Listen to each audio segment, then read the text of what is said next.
Well, TV is such a part of the journey, and I've really narrowed in the last few days on how the TV war is shaping up, Dan. So I'm going to get your initial thoughts. Okay. And we can talk about this more in the Do you football want to give show. runners and riders, is that how people may not be aware of how the war is actually shaping up? Well, I guess RTE we're most familiar with. So Darren Maloney, Jackie Hurley, Peter Collins, your commentary team. Vroom, vroom. It's Michael O'Neill is the interesting one, Shay Given and Hope Solo. They're the new additions. Keith Andrews is Keith a Andrews regular. has yeah. been added. Has he wangled his way in late on? It's a late edition, yeah.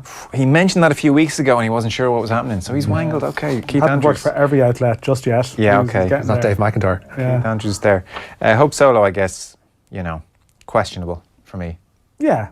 I don't think she's the nicest person based on everything. There are I've heard. personal issues at play there. I find it hard to warm to Hope Solo, to be honest. She doesn't seem Yeah, like the I'd nicest sort of person. agree with that. Surely Emma Byrne would have been a better pick if you're going to pick a former female international goalkeeper. Yeah, I would have Yeah, thought. so Like, there's one a just rising feels- profile of women's, and it's not like there's just one. By the way, it's not like there's one slot for a woman. Here we go. Who do we give it to? But like there's a rising profile of people here. You might have thought would have sat. Even easier. Stephanie Roche is even quite good on the. Yeah, it just sits uncomfortably. I just sort of agree with you. It's a bit of a shock unveiling, Yeah. Liam Brady, obviously, Didi Hamann, Keith Andrews I have written down actually, Richard Dunn, Richie Sadlier, and then obviously Damien Duff as well.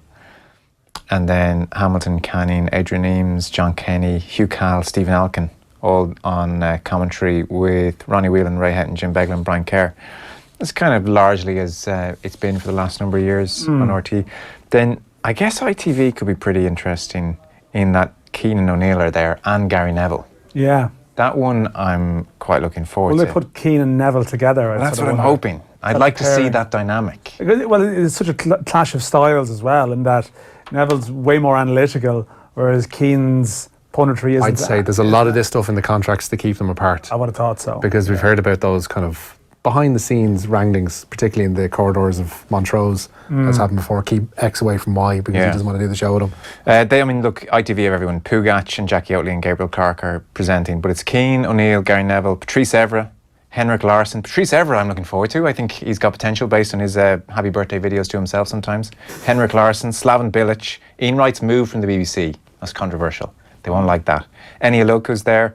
And Alex Scott as well, who played for Arsenal, and then Clive Tilsley, Sam Matterface and John Champion are the other commentators. I'm happy enough with ITV's commentators, I have to say. I'll get to BBC in just a second, but I'm being told that we have set up a live connection over in Norway to BBC. Live radio, Joe. Fairly familiar. Gary Lineker, Gabby Logan, Dan Walker, Jason Mohammed, and then Cesc Fabregas is the interesting one. He's the late addition. Yeah. Yeah. Will he be on be the Caban? Well, that's the hope. I mean, Chemical Band's video of Colin Cesc Fabregas and ass went pretty much viral. So I think the hope is they're next to each other. That for me, that's more box office than Roy Keane and Gary Neville We're hoping together. that no one at the BBC is aware of this somehow, and that just I'd say there's they've an seen it. accidental booking. They have Sat on the Didier, couch looking sort of, or whatever the setup is. These lads seem a bit cold together for some reason. Why is that? See, the likes of ITV like, and BBC compared to RTE, say, like they pretty much have everyone over Yes. there, including their pundits. That was one of the things about Brazil. I don't know if you were ever around that area of Rio, where a lot of the pundits were put up in the same hotel. Yeah. And like we were over there, we did a piece with Martin O'Neill, and you see like Arsene Wenger coming out with Avram Grant going for a bit of breakfast. We're all working for like different TV stations. And I'd say the amount of like the quality of small talk and gossip and things that go on, there in terms of stories and anecdotes that are shared. Evening time, we'll go down the residence bar and see who's there, and it's just full of like football royalty. So I'm not sure are they all being sort of holed up in the same place here this time as well. Yeah, I wonder, I guess. BBC also have Drogba, Klinsmann is going to be there. I haven't seen Klinsmann do much. Pablo Zabaleta will be there, and then commentary, Guy Mowbray, Jonathan Pearce, Simon Brotherton, Mark Lawrence and Chemical Ban amongst those on co-commentary.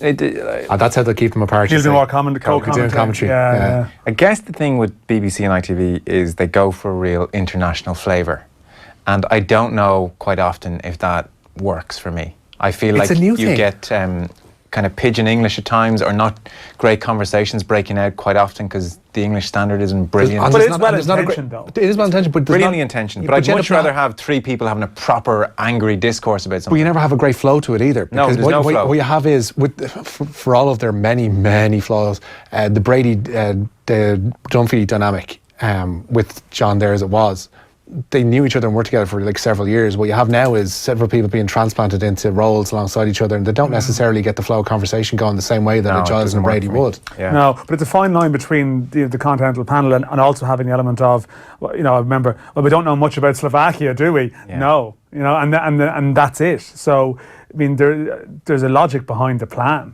and getting that sort of spread and that flavour and so on. I think English TV generally seems to go down the route of, well, we have to have one pundit who's associated with one team and another pundit associated with the other team. I don't ever think it really works. You know, like GAA, they don't really do it, say, on RTE. They just have their pundits. Yeah. They can talk about all teams. I'm